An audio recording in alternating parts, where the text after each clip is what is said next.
Hello, this is Julia Barbaro, host of the Julia and Gino podcast. I'm here with the co-founder of Jake and Gino, my husband and co-host, Gino Barbaro. Julia, this is going to be a fun podcast. You know why? Why? Because it's not going to be all about relationships and family. We're going to throw a little bit of real estate in there. As usual. And as usual, I'm like outnumbered again. I feel like we have men on all the time, which is great. You guys are fun to talk to. So next time you do it, you pick up the phone and you book the guests. And you say, Gino, because every time, ironically no, that's not true. You I've always been reach out and go, exactly. Lately. You're like, I like this person, get this person. Yeah, and I go and get this person. True. Anyway, today, Dean Rogers, he began his career in NFL, but soon realized that if he kept playing, his health would be at stake. After walking away from the NFL, Dean transitioned his focus to his family and real estate. He built up his rental portfolio to almost $10 million and uses his knowledge to coach others on how to create their own successful businesses. Welcome to the show, Dean. Thanks for having me. This is look exciting. at your face is like, what did I just walk I into here? So, I promise I'll pull it back. So no, this is exciting because we're in the NFL. It's a big deal. I mean, it's probably every kid's dream, right? And I'm sure it was your dream. Mm-hmm. And I kind of want to go there because I know you were married outside of college. So as you became, do you mind if I ask the first question? Go ahead. Are you okay? I'm curious. Take me back to those days when you were still football, you were married, and the dynamics between you and your wife, because your wife, married an NFL player. Yeah. And I want to know about that. I'm curious. I wish she was on. I really wish she was on because I would love to talk to her. But let's get it from you. So she didn't know that at the time. I mean, I was an NFL hopeful, and leading up to that point, we got together in high school. We were high school sweethearts. And we went, our whole dating time throughout college was actually a long distance relationship, which was super difficult. Usually doesn't work out for most people. I think we're both stubborn and I won't give up on anything. So I think that's the only reason it worked out, because it was extremely painful and difficult. But yeah, we were high school sweethearts, just fell in love. She likes to tell the joke all the time. When we first got together, I told her, don't think you're going to be falling in love with me, because I'm not looking for anything serious. I'm just, focused on playing sports and stuff. And then I told her I loved her like a week later or something, So that was our beginning story. But we fell in love and had a long distance relationship there. We made it work. We would go see each other on the weekends. She'd come to my games when I was playing on the weekends, and on the off season, I'd come down and visit her. And we just, as two lovebirds, we just fell deeply in love, and didn't see spending life with anybody else. So we got engaged in college. And she had the bright idea.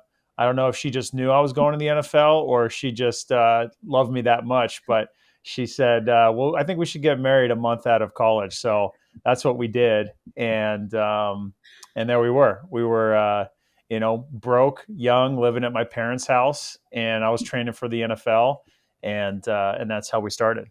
Wow. So when you got into the NFL, you only played for a year. What was this decision, and how did you come about as a couple to make that decision? Because I'm sure it wasn't just your decision, like, I'm leaving. This is such a tough sport. I want to have some type of health when I retire. How did that conversation go about between the two of you? Yeah, so it was a crazy time. I mean, just to highlight it, I mean, you guys both said it at the beginning. It was a dream come true. It was such a surreal experience to be on the other side. I mean, growing up in a small town in Central California, there was a lot of disbelief that it was going to be a reality, and it didn't help that along my journey that I was really kind of overlooked. I kind of felt like the underdog, even though I would excel and rise to the top at each level, high school and college. I still always felt overlooked and kind of underappreciated. And so to get the call to go into the big upstairs office and sign the 3-year deal, like it was super surreal. And then all of a sudden you're in the locker room with these guys that you played on the video games with, like Phillip Rivers and Antonio Gates and Vincent Jackson, these Hall of Famer guys that are now just sitting across from you, wanting to know more about you and having a conversation with you, and seeing the real person on the other side of what you see like on TV. So that whole thing is just super surreal. I know, Gino, you and I talked about this when we connected, that kind of like the modern day thing for you and I is when we go to masterminds, like when you meet some of these big time people that you admire and look up to, and now you're a peer and one of their equals is pretty cool experience, So when you made that decision to leave and to retire after a year, there must have been some type of, I don't want to say depression, but some type of like letdown. You've been working at this your whole life. You had achieved the ultimate success of being drafted, and then all of a sudden it's like, I sort of got to give up on this dream, or I got to let it go for something different. How did that conversation go, and how did you feel throughout that transition?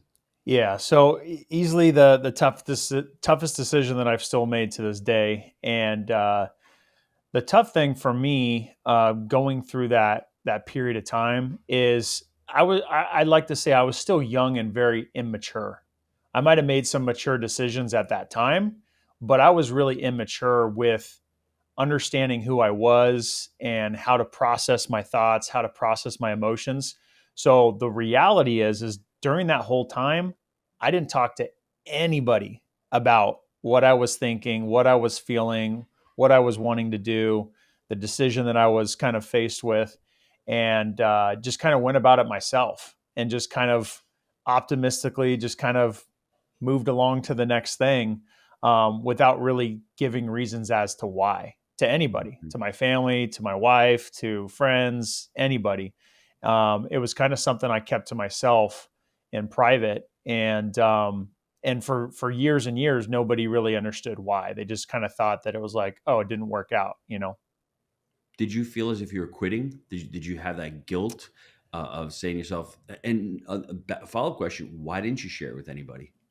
Yeah. It was such a mixed bag of emotions. It was really strange because, again, I've worked on it my whole entire life. This is what everybody could possibly want and desire to have. Like, because when you're in that world, the world is your oyster. Like everything is accessible, opportunities for money, for fame, for status, you got supermodel women who are like walking around, people who, you've got everybody wanting to be your friend and have access and time with you and give you more opportunities. So to walk away from that, you kind of got to be a little bit crazy. And that's why it's so hard for people to walk away from it, or to retire, because to be there is the pinnacle. It's the ultimate possible achievement. And so, yeah, it was all of that wrapped into also knowing that in kind of secrecy, I was kind of suffering with the decision of knowing if I kept playing, because I can't remember if I told you this or not, Gino, but Julia, what happened was the head coach moved me from the position I played in college and really enjoyed to another position. I moved from tight end to fullback, and in the fullback position on offense, you can be considered like a battering ram. You're like a full-time crash test dummy, and I did really well at it. But in order to do really well at it, I had to use my head like a battering ram. And for me, I felt it right away, and I just had all these warning signals, going off in my head that if I kept doing this, I was just going to die and be a vegetable. So yeah, I kind of kept that to myself because, again, you don't want to come off as weak, right? I've talked about this with other NFL athletes and talked about you don't go to the coach and say, hey, my head hurts. You don't go to the trainers and say, hey, I think I need a break. The next guy up is the thing, and someone else will take your spot. So you don't want to come off as weak. You don't want to kind of take it easy. And you've worked so hard to get there. Why would you just give it up? That's amazing because, as you're talking and telling that story, I mean, it shows the strength that you had to walk away from it. And so a lot of us, just like you said, we go to school, we kind of follow the dream that we always had or what other people think we should do. We live that life for as long as we can put up with it, I guess. But you had strength and you had bravery to say, this is not for me. And I just, wow. Baby, It's pretty your amazing. dream came true, right? I've August always- 30th, yeah, 1998, when you yes. got married, your dream came My true. And you've husband, been living the dream, I'm right, gonna baby? just put this out there because I'm kind of Prince living Charming. this now. Yeah, but Gino above his office had, my dream in life is to live the life of my wife and children.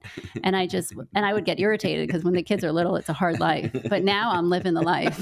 Like I just can leave the house. It took 20 years. It took or a so, while, right? but Yeah, that's okay. And I really do. I want to point that out is that it does take strength for us to walk away from something that everyone's telling us is good for us or is, you're popular.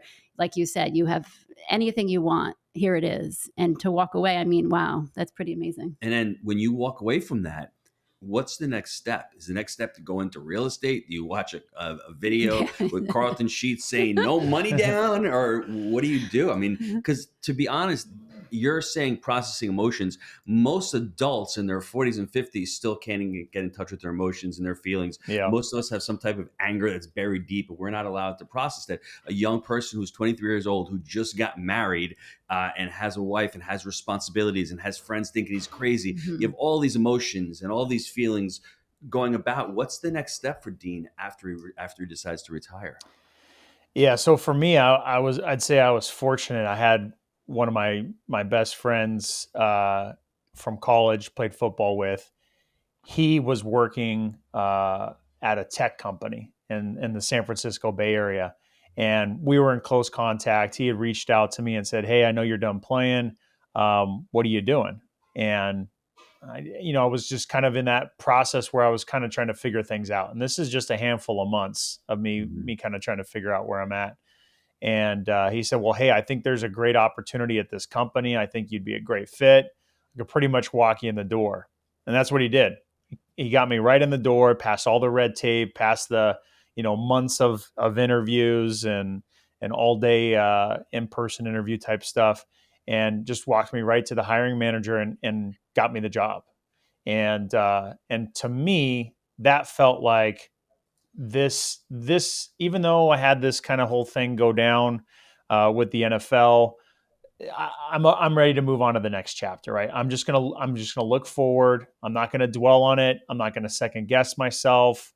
I'm not gonna kind of hang around and try to get to another position in the NFL. Like, I've already done enough damage. I could see that once you kind of peel back the onion, it starts to unravel with head injuries. It's not like it gets better by itself. So I said, all right, let's do it. So I made that decision. I moved forward. I moved to San Francisco, started working. And to me, I was just thinking, this is going to be a cakewalk. This is going to be so easy because I'm used to training and practicing, putting my body through the most demanding physical kind of exercise that I could put myself.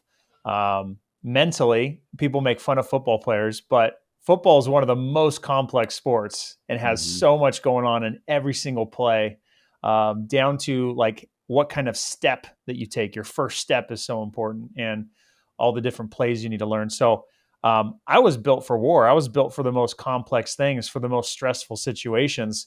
Sitting at a desk and typing on a keyboard was kind of a joke to me, but I was like, oh, I'll crush it at this and do really good. And I worked my butt off for the first year, and I'm thinking to myself, okay, usually you get pay raises after a year, right? Okay. And then a couple months go by, and now it's 14 months, and I get called in and start talking about a pay raise. So I'm getting excited. I'm thinking, okay, now I just walked from a 7-figure contract, and now I'm starting a $65,000 salary in the San Francisco Bay Area, which is like you're making negative income because it's so expensive there. And I'm living at home at my studio with my new wife, right? In our 424 square foot studio. And money's getting tight. Money's getting tight because, everyone thinks you play a year, you're going to have a ton of money. Didn't have a ton of money. And because I'm on a negative salary, money started to dry up pretty darn fast, really fast. And so I'm at the point I like to tell this story to keep it real as possible. Money was really tight for me at that time. And I was, I had a couple credit cards that were, kind of maxed out. It was probably like, for me, I didn't have a ton of money to rack up, but, it was probably $15,000, $20,000 on credit cards.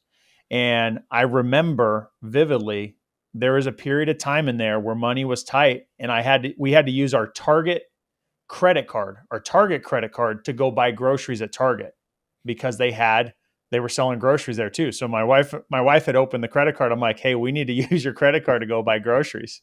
It's got a $500 limit, and we need to use that because money's gotten that tight. So at this point, she must be saying to herself, why did we get married so early? Why did he leave the NFL? What are we doing in a 400 square foot apartment that we're paying $3,000 a month? I would say she wasn't thinking that. Yeah, I would say that's just me. Partially she was thinking that. I could partially say that. I mean, I'm going to stick up for her because truthfully, I don't think she would say it herself. Yeah. She wasn't thinking about that at all.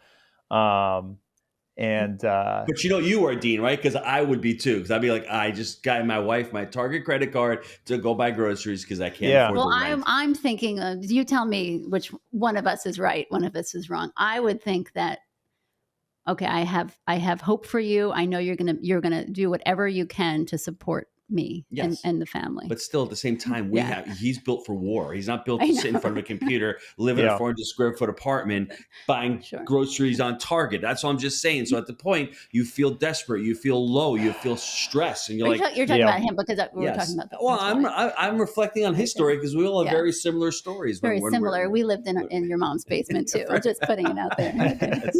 Yes. So, Dean, go ahead. At this time, I'm having a huge ego hit. You know what I mean? Like, I was on top of the world, and now I'm feeling like, who the heck am I? Like I'm a nobody now. And I remember thinking to myself, I gotta find something that's going to get me back to the top, because this wasn't going to be it. And sure, I could go the whole climbing the corporate ladder and doing all that stuff, but I just knew in my heart, when I sat down on that 14 month and they said, all right, let's talk about your salary increase. And I'm thinking, okay, I'm going to get to, 6 figures now. I'm working at a big tech company. They pay good money. They know cost of living is expensive here. They can see my skills. They can see my work ethic. Like they understand the value. And it went from $65,000 to $67,000, a $2,000 increase. And I was just so sick to my stomach. I was embarrassed. I was just feeling kind of humiliated. I'm thinking to myself, dude, you just were in the dream life, and now you can't even pay your bills. You know what I mean? Mm-hmm. Who are you?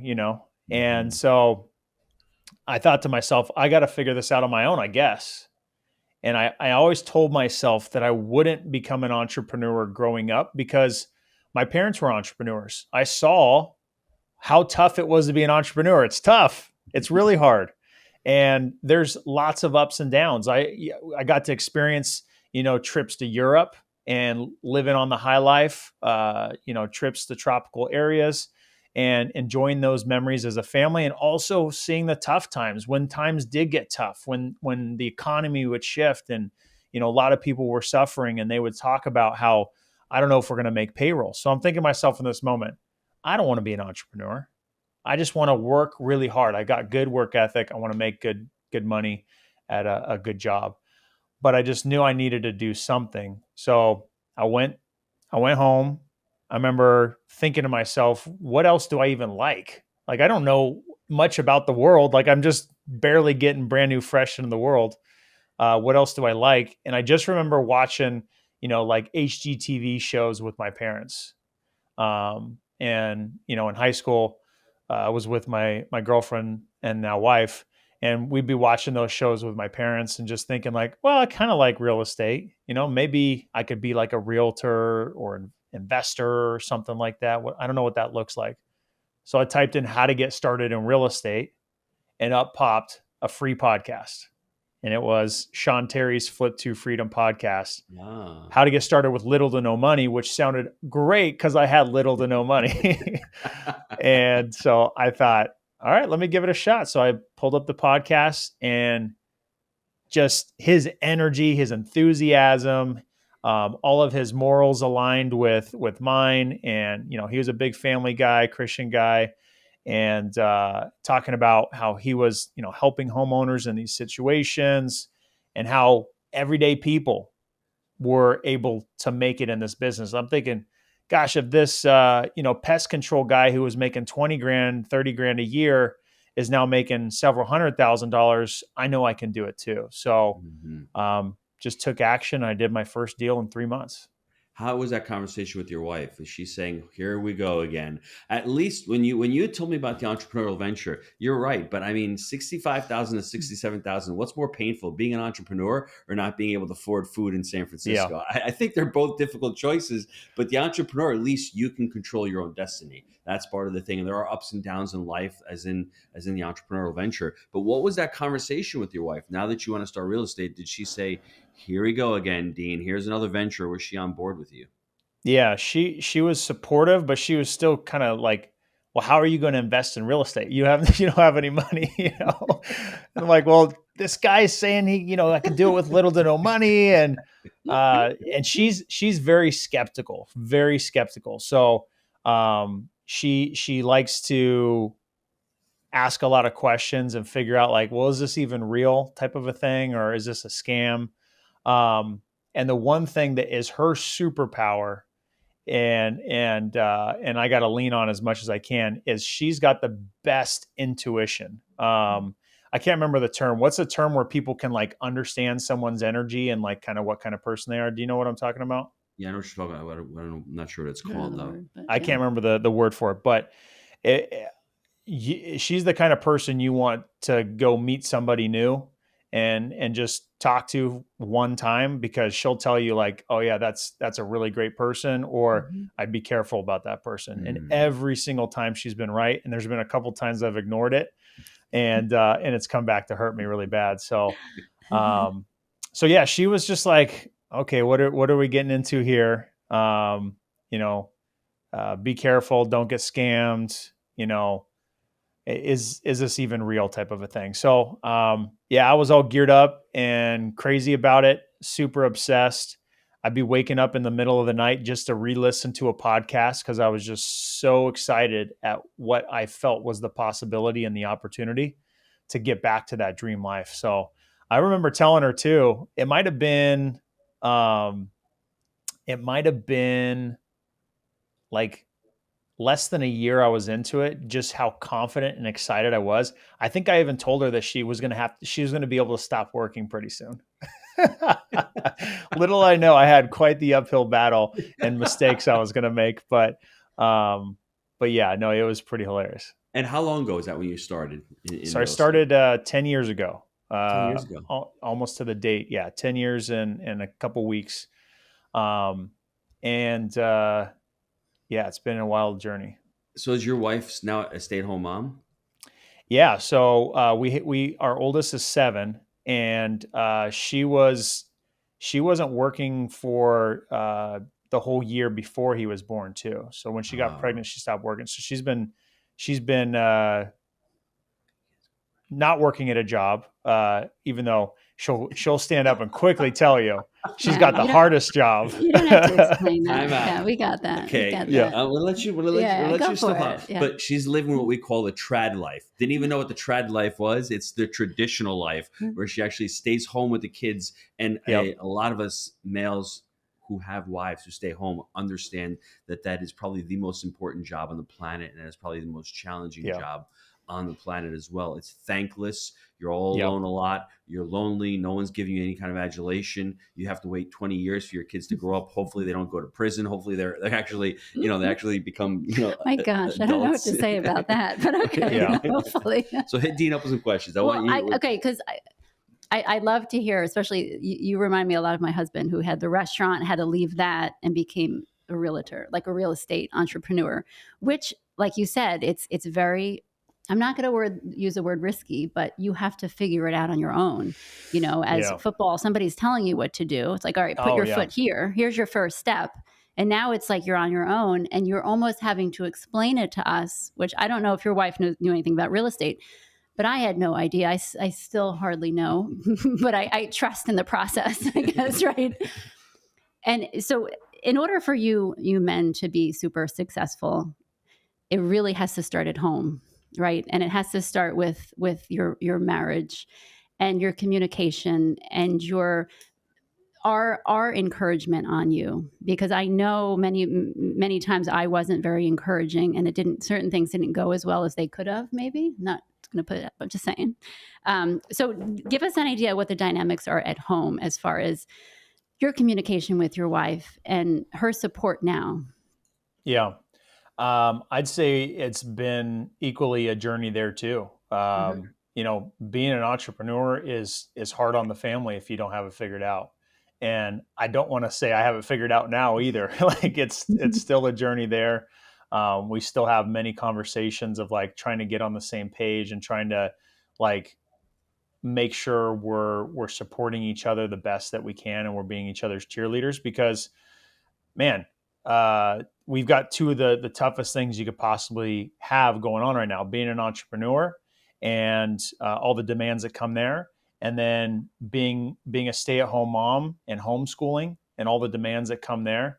I mean, both of us are going through psychological warfare every single day. We're going through a lot of demanding, stressful things each and every day. So it's been very challenging. I think from the beginning, though, just before we had kids, I think the strength that we had, even though there was plenty of challenges that we had to face too, was, again, she would have skepticism on certain things, and those would come across sometimes as discouragement. Because she was maybe scared or frightened on like what the outcomes would be or if it would be safe for us, but she never held me back. That's the one thing I would give her a lot of credit is, I feel like I see some relationships where no, it is very like locked down. It can't happen, right? And I'll hear from one of the spouses of, I got to talk to so and so. And it's more so of like, I know that person's going to say no. So I'm just that's my nice way of saying no already. And they don't really go anywhere. They're almost like just kind of locked in place. But the one thing that I feel grateful for is I've had a lot of freedom to go make my mistakes. And I've made some very large mistakes that have set us back hundreds of thousands of dollars. And at times where I didn't have hundreds of thousands of dollars to lose, but I lost them. And I had to go make it back up just to get back to zero. And never at those moments where I had those painful moments that affected our family, she might have said, "Hey, I told you shouldn't have done it," right? That was the wrong person. I knew that person was wrong. You shouldn't have done that. But it wasn't a like, I told you so type of thing, right? And I never was, beat down emotionally or physically from those mistakes. And so that I'm thankful for. I had the freedom to make the mistakes. I wasn't, looked down upon or thought less of, or, spoken to badly because of it.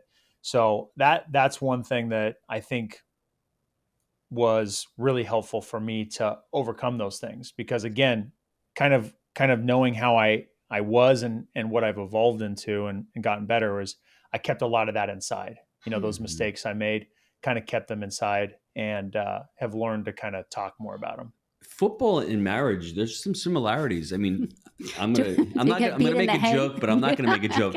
But it's teamwork. I mean, if you don't have teamwork, yes. if all players on offense are not on the same page and one person breaks the play is done with. And it's the same thing with marriage. People don't understand that if me and Julia are not on the same page as we need to try to do this. If it doesn't work, don't cast blame. Let's learn from that mistake and let's try to get better. Same thing with football. It's all about practice. It's all about repetition. Yep. It's all about taking responsibility. It's all about, working together. And I think that's what makes a relationship and a marriage work. And I think sort of the same thing I can relate with you as well. Yeah. I never got blamed for losing money, which I've lost hundreds of thousands and probably. Well, blamed for, but I think like you both of your, I think are saying is that we didn't remind you constantly. We didn't hold Yeah. it against you. I think it's Yeah. important because we should be, okay, learn from our mistakes. And that means to go back and think about those people that you did business with and didn't go well. I think that's good because we do have to fall. We do have to get up and try it again. And to have a really solid spouse at home, the communication is important. I'm curious, Dean, you mentioned a couple of times early in your relationship that you kept a lot to yourself and you did it alone. And I'm curious at what point, maybe it hasn't come 100% yet, Yeah. but do you find yourself, because I think it's trust. I think it's trust in our spouse that we can say, hey, I'm having a hard time.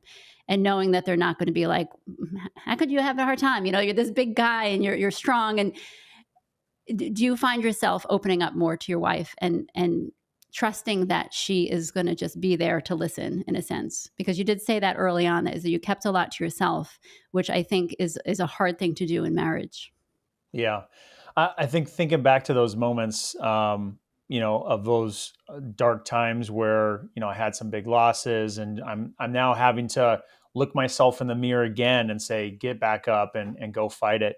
I think a lot of the reason why I kept it to myself instead of bringing it to the marriage was, I think, personally, just maybe my own beliefs or kind of what I'd heard before too is, like, don't bring your problems home.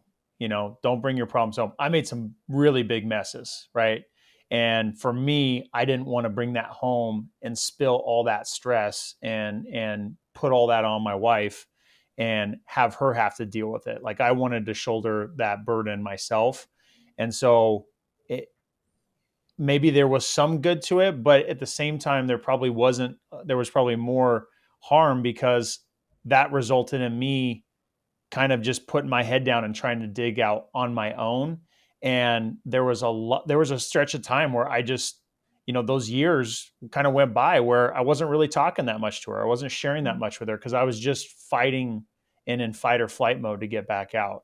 And we talk about it to this day of like, that's something that you can't do. And going back to the sports analogy, you got to work as a team, and part of working as a team is communication. And when things have been really good for us, it's because our communication was really good. When things aren't good for us and are rocky, it's because our communication is really bad, right? Mm-hmm. And it always comes back down to that communication. If you can communicate with your partner, you can pretty much work through anything, right? And it just starts with that communication. Yeah. How did you guys decide to homeschool the kids? Was it early on or when the kids were born? How did you make that decision?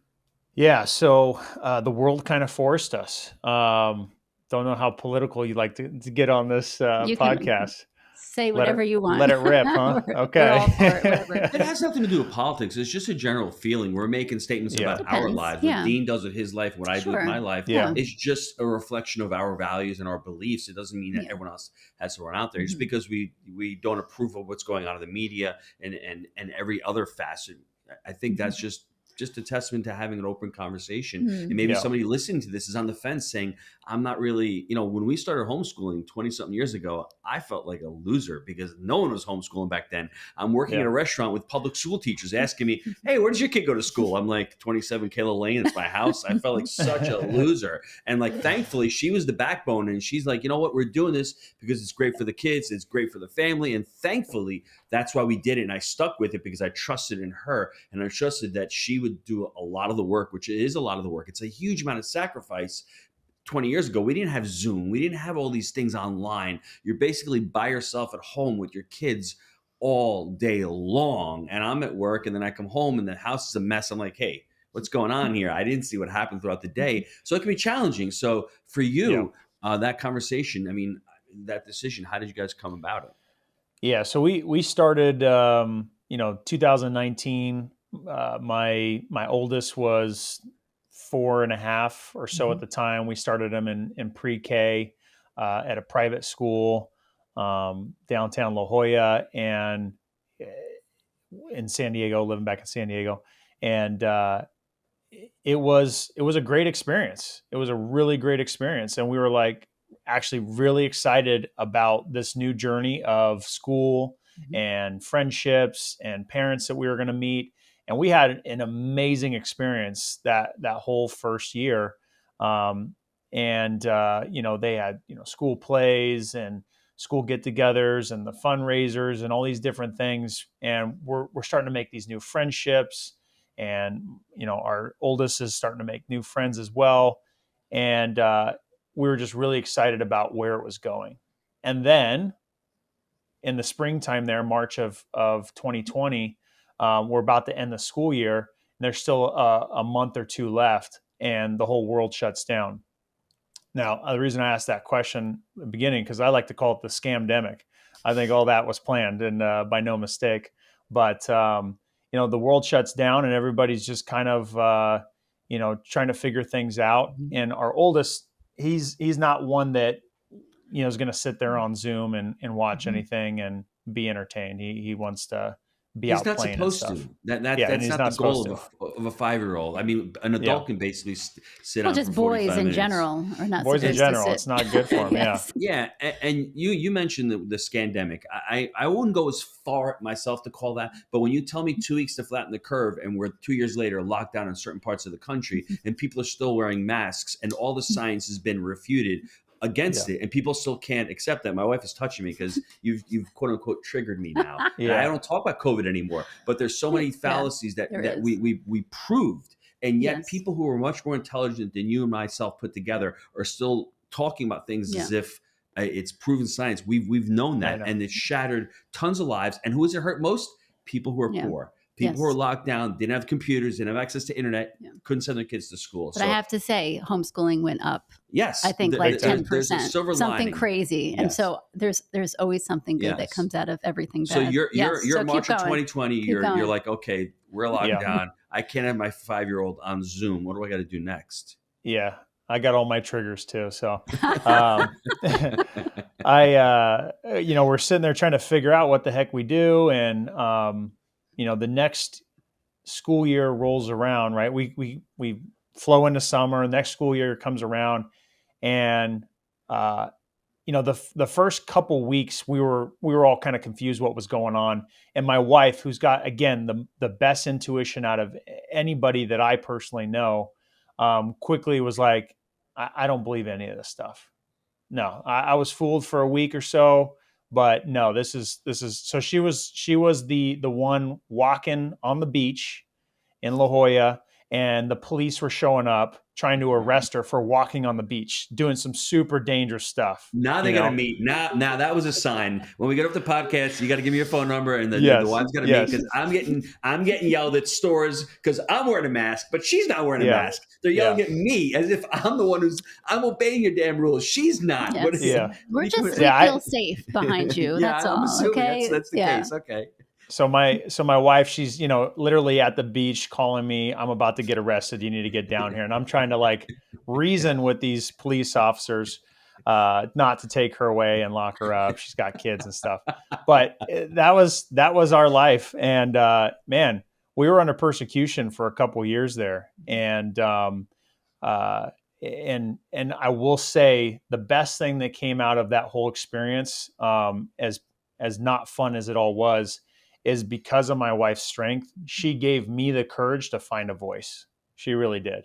Because still to that day, I was always very PC, down the middle, not wanting to offend anybody. Rule follower. And rule follower, but at the same time, we'll still break rules in the right way, right? Mm-hmm. But man, the wife really gave me a lot of courage to step up and stand up for what I believe in, and understand what I believe in too. So real quick, we within that period of time, all these things were happening and gave us clarity on kind of like where things were going, especially in California. There's a bunch of nutsos out here in California. I mean, probably the worst of them. And school became clear that it wasn't going to go back to normal. And they almost wanted it not to go back to normal, it seems. So it wasn't even an option for us. There was no option. And we were left trying to figure out, well, what other options are there? And the first thing that we had done is found a lot of like-minded people who didn't want to go into any of that kind of environment. And we're already leaning towards, taking back the education around what the kids are learning, what values they were learning, the people that they were around, right? The information they were receiving. And a collection of people formed their own kind of like homeschool pod at one of the friends' houses. And they literally built a school in their backyard. And that went on for about a year and a half. And then the people who started it just kind of like had a total midlife crisis and like moved, and everything just fell apart like within a week or so. So now it turned into, okay, well, now what are we going to do? And my wife, feeling, empowered, she took it on herself to, spend an insane amount of time researching and understanding like what type of material she needed to be teaching the kids, and took that on. So the room right next to me is a complete classroom with way more material than any normal classroom has. I can tell you that. And so that's what she does with the kids now. So, Dean, I was Amazing. listening to Jordan Peterson before I let my wife wrap this up. I was listening to Jordan Peterson, and he was talking about totalitarianism. The lies don't start from the top down; they start from the bottom up. And once everyone starts to live the lie is when totalitarian takes place. If there's even 10 people screaming, maybe your wife was one of them and my wife was one of them. So there's 2 people that are there to at least adhere to some type of truth. Totalitarianism can't take over. Because if the lie had been perpetuated, we'd still be wearing masks. We'd still be getting vaccinated 17 times. And I think the people who were able to stand up, and I think your wife and my wife were a role model to myself and to yourself to say, we need to actually stand by our values. Because I was very fortunate. I didn't have to get vaccinated for a job. I'm an entrepreneur. I have my own company. So I didn't have to make that difficult decision of, I got to feed the family. I got to get vaccinated. And she stood by me and said, she wouldn't let me. So she wouldn't let me. So that's the kind of person she is. I mean, it's health and your values over trying to make money and supporting the family. Right. So we would go back, live in a 400 square foot apartment with the 6 kids. I know she would have done that. It would have been hard for me, but that's the kind of, guys, the kind of relationship that you need to have with your wife. But those are the people that stood up throughout this crisis and were calling BS, and that's the reason why we didn't fall into that total darkness. So kudos to your wife for doing that. Yeah, that's pretty amazing. I would love to meet her. We're going to make that happen. Some fun conversations. Anyway, Dean, I could keep going on with the conversation, but how do the listeners get a hold of you? Where can they find out more about Dean? Because I know you've got some mentoring programs, you got coaching programs. Yeah, tell us about those. I'd love for people to go to your website and even to learn more about your story, because it is an inspirational story. You're starting out as a football player, then you go back, then you make $65,000 a year, then you're going to make 67. Like, I don't want to do this. And you listen to a podcast, get on that podcast. You're like, I love this guy, man. He's got a bunch of energy. You do your first deal within 3 months, and then you're off to the races in real estate, but it's difficult. And as you're making money throughout that period, COVID does hit, and it does change the life, and it does change the dynamics of your family. You had this great experience of sending your kids to school, and now you got to pull them out, and now you have to start all over again. And now there's a lot of stress on your wife because it's really not with the norm with homeschooling, but she figured it out. And I can almost guarantee you, 10 years from now, you'll look back and go, thank the Lord that I made this decision to be able to teach my kids. So where can the listeners get a hold of you? Yeah, I love connecting with people. I always give a call to action as I'm a real person who answers DMs and loves to connect with people. So you can always connect with me at deanrogers.com. You'll see all my social media stuff on there. Instagram's at Dean Rogers Real Estate. But yeah, check me out at deanrogers.com. Find out more about me. Find out more ways we can connect. And of course, I have the coaching program helping people how to get started in real estate, in my opinion, the best way. So love connecting with as many people as possible. Julia, any I love to hear your story. Is absolutely amazing because you had it all. You literally had every boy's dream, right?